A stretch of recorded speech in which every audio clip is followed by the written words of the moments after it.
আজকে ঘুম থেকে বেশ সকাল সকাল উঠে পড়েছি। ব্রেকফাস্টে খেলাম দুধ কর্নফ্লেক্স। আজকের দিনটা বেশ হেক্টিক যাবে, কারণ আজ অনেক কটা কাজ প্ল্যান করে রেখেছি যেগুলো করতেই হবে।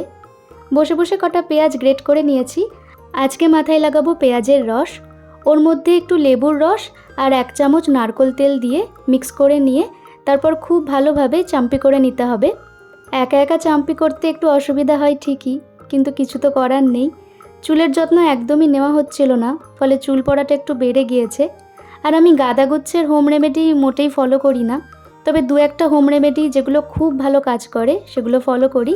পেঁয়াজের রস is definitely one of them. ঘণ্টাখানেকের জন্য রেখে তারপর শ্যাম্পু করে নেব।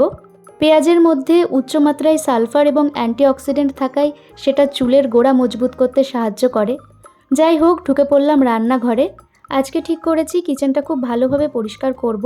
মশলার কোটো বাটা সব নামিয়ে খুব ভালোভাবে মুছে নিলাম, তাকগুলোও ক্লিন করে নিয়েছি। মাসে 1 থেকে 2 বার চেষ্টা করি এভাবে ডিপ ক্লিন করার।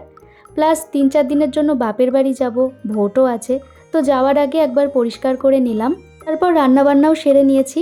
লাঞ্চে আজকে হয়েছে আমার অতি প্রিয় এগ পোচ কারি বা ঝোল, আর তার সাথে করেছিলাম ভিন্ডি ছোট ছোট করে কেটে একটু দই দিয়ে দই ভিন্ডি করেছিলাম, আর মিষ্টি কুমড়ো চৌকো চৌকো করে কেটে বেসন আর চালের গুঁড়ো দিয়ে একটু ছোট ছোট করে কটা বড়া করে নিয়েছি।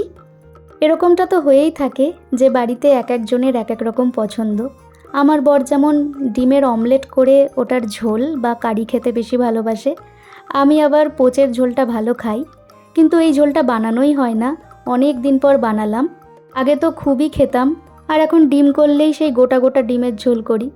যাই হোক, লাঞ্চ সেরে একটু রেস্ট নিয়েছিলাম, আর সন্ধেবেলায় কর্তা গিন্নি দুজন মিলে গিয়েছিলাম আমার বড় জেঠুর বাড়ি।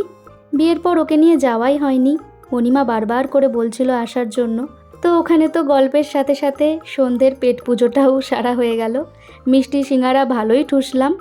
আসার আগে মণিমা আবার আইসক্রিম দিল, মণিমাই বানিয়েছিল কুলফি আইসক্রিম, দারুণ লাগলো খেতে। ওটাও আর ছাড়লাম না, সবই খেলাম।